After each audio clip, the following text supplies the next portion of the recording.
And a very warm welcome to Middle East Matters. I'm Sanam Chantier. Coming up on our rolling coverage of the coronavirus crisis this week from across the region. Deadly clashes in northern Lebanon. Hundreds take to the streets amid a crash in the local currency and a surge in food prices. Plus, Jordan is flattening its Covid-19 curve after a series of stern measures, including travel bans. We'll be speaking to the nation's doctor, that's Health Minister Saad Jaber, later in the programme. Thank you for watching Middle East Matters. First, we start with Lebanon and deadly clashes between protesters and the army in the north of the country. Hundreds took to the streets this week, defying a lockdown and curfew because of the long-brewing economic crisis exacerbated by the coronavirus pandemic. Frustration boils over in the streets of Tripoli as protesters clash with the army. The coronavirus had brought months of nationwide protests in Lebanon to a halt, but people have been breaking lockdown rules like here in Beirut to voice their anger over the country's economic turmoil. لما بدك تطلب من المواطن يلتزم بالتعبئة العامة أنت بدك تقوم بدورك كمان اليوم. بدك تأمن للمواطن حاجاته الأساسية اللي هي لقمة العيش. إذا ما أمنت له إياها. هي العالم ميتة يعني بموت بالكورونا أشرف لي ما أموت من هيدا النواب اللي حكمتني أصلا اللي هي عم تموتنا على البطيء. Since last year, Lebanon has been grappling with its worst economic crisis in decades. The outbreak of the coronavirus has made the situation even worse. Almost half of the population are currently living below the poverty line. Meanwhile, the Lebanese pound continues to plummet as inflation soars and unemployment has hit 40%. Annonce une baisse du PNB du pays vers les 35 milliards. Donc vous avez une baisse de 45% du PNB. On ne parle pas de 10 points de PIB, on parle de la moitié des revenus du pays. Donc c'est un désastre. Il est clair que ces estimations montrent que le pays n'est plus au bord du gouffre, il est en train de glisser dans le gouffre. Lebanese banks have also come under fire for contributing to the economic crisis by covering up major losses and selling foreign currency bonds while restricting customers' withdrawal of dollars. Protests first broke out in Lebanon in October last year, with demonstrators accusing the government of corruption and calling for the political elites to step down. Now to Jordan, which has become one of the first countries in the region to ease its lockdown against the COVID-19 outbreak. During almost 40 days, daily life was upended, the economy paralysed, the 10 million strong population divided, and borders shut. Some called these measures draconian. But according to experts, it was because of these early steps that the country managed to maintain a very low death toll that currently stands at under 10. And at the helm of that campaign to battle the disease, we had one man, Health Minister Saad Jaber, whose nightly press briefings have become must-watch television in Jordan and who joins us from Amman. Minister Jaber, thank you so much for speaking to us here on Middle East Matters. Thank you very much for hosting me. I appreciate that.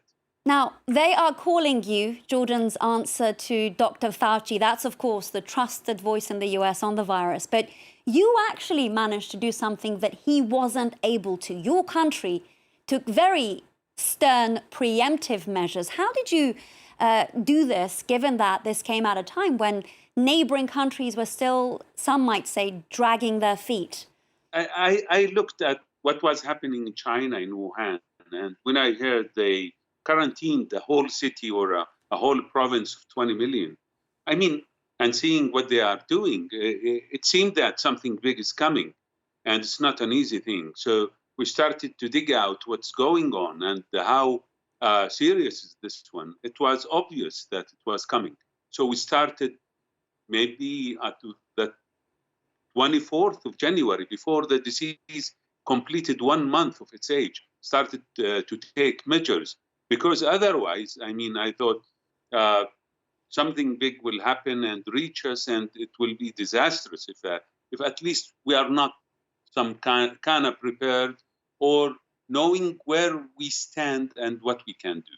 That was, I mean, something serious. So before the disease completed its first month, we started doing some measures to stop the disease coming to Jordan. Absolutely. But right now, Minister, is there some concern about this inevitable second wave? Jordan is starting to open up, especially during the holy Muslim month of Ramadan, which is very much a time for the community. Of course. I mean, we have two threats. If there is dormant areas with disease that we didn't discover yet, so we are increasing our testing capability and capacity.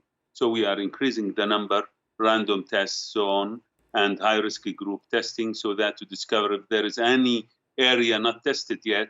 And the other threat is Jordanians coming from abroad. We are easing. So we put strict criteria for those that they have to be tested at the airport when they come, and then they have to spend 14 days of quarantine, after which they have to be tested again. And now you've been obviously speaking about your own population, but beyond that, Jordan hosts the second highest number of refugees per capita after Lebanon. How are you taking care of these refugee camps, Minister? Yes, well, of course, we have many visits to the refugee camps. The largest one nowadays hosting 77,000 refugees. At least we prevented or we closed the camp. No one from the outside is allowed to go in. So if he carries this coronavirus disease, will spread it inside. We opened the testing capability. We have a small hospital there capable of dealing with cases, and trained to deal with coronavirus. But are people able to practice social distancing, Minister, inside these camps? No, definitely they can. But we have a training campaign. We are trying to prevent, people from mixing, social gathering. And definitely we stopped schools there because the schools, we opened some schools there. We stopped everything. So, and there has been training to the population there, how to deal, how to do social distancing, and we try to improve the sanitation. Now, Your Excellency, Jordan is reportedly in the process of developing this mobile app, an electronic bracelet, I believe. And yes, these track and trace tools, they could help isolate infected individuals, but it also brings up this question about how invasive that can be for people's privacy. What are your thoughts on this, briefly, if you can? Well, definitely these apps are very useful to trace people that have been in quarantine. In our system, anyone who has been in quarantine should also stay or spend another 14 days at home. This will enable us to trace them. Also, some truck drivers... But my question is more about surveillance. Will this app be diminished once the crisis is over? I hope the crisis will be over and all these measures will diminish, but definitely it will help us tracing them. Regarding the privacy, I think if we need those measures, we have to use them. So, at this time, we need them probably to trace some people infected or not infected being at quarantine. So we need them. So once the need is done, we don't have to use them. Privacy is very important in Jordan, and the human rights is very important in Jordan. We respect that, but now we have to balance between health and their rights. So we are trying to be a little bit on the favor of health nowadays. Absolutely, and I'm very happy that you mentioned human rights because, of course, sorry to interrupt you, this is a particularly challenging time for the spread of misinformation. That's happening very much globally. Do you agree that you need to be working with media outlets and journalists in the country so that people are correctly informed? And the reason that I bring this up is because, of course, 2 journalists have been detained over in Jordan because of their critical reporting. Well, we work hand by hand with journalism and with the media.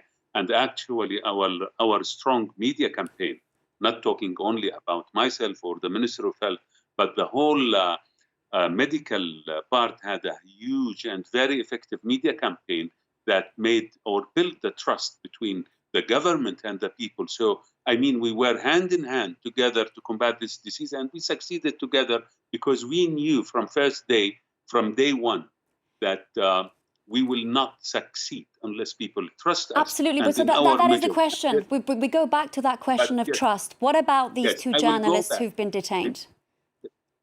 Well, this is something else. You know, we said, I mean, the government said that rumors should be fought, and any false information that will make distrust between the people and the government. But is it distrust, Your Excellency, to draw attention to workers' complaints about the economic impact of the confinement? Is that to you a rumor? I don't know which journalists you are talking about. I'm talking about Faris Sayaq and Mohammed Al-Khalidi of Roya Television in Jordan. Okay. The story was questioned. The story was questioned. I don't know. I mean, what other causes might have been for their detention, but it was not totally for the free press or something. There was something else for, I don't know the exact reason. I know the story, but the story has been questioned by many people. So I can't talk about that, especially there is now their story now in the court. And in Jordan, the law, once there is a case in the court, you can't talk about it until the judge, tells his word. So absolutely, Your Excellency, I'm afraid that's all we have time for. The reason that I brought that up is because people in the country look to you as a voice of reason, as a leading voice on this crisis, and perhaps human rights, the spread of information is very much linked to that. I would like to thank you very much, Saud Jabbar, Jordan's Health Minister, for speaking to us here on Middle East Matters. I really appreciate your time. Thank you very much, ma'am. Thank you for being with us. Now, in shadow of the coronavirus pandemic, Muslims around the world are marking Ramadan under lockdown. And so this annual event of fasting, prayer and charity, which is usually a time for the community, has had to change drastically. In some countries, mosques are broadcasting daily prayers online. Elsewhere, they've developed what they call e-bazaar platforms to reach more customers. But it's an extremely challenging time for poorer communities who rely on communal meals during this period. Well, that's it for me and the team this week. Thank you so much for watching Middle East Matters. Do stay safe. I'm Sarah Morris, France 24 correspondent in Madrid. I cover Spain and Portugal, two countries recovering from painful recessions, but now being challenged by the political and social fallout from those years. Watch me on Live from Paris and France 24 news programmes. Sarah Morris, one of the 200 France 24 correspondents around the world.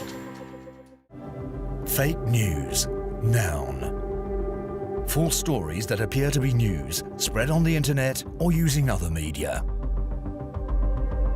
At France 24, our job is to provide you with information that's been verified. We check sources, we check facts, we sort what is true from what is fake.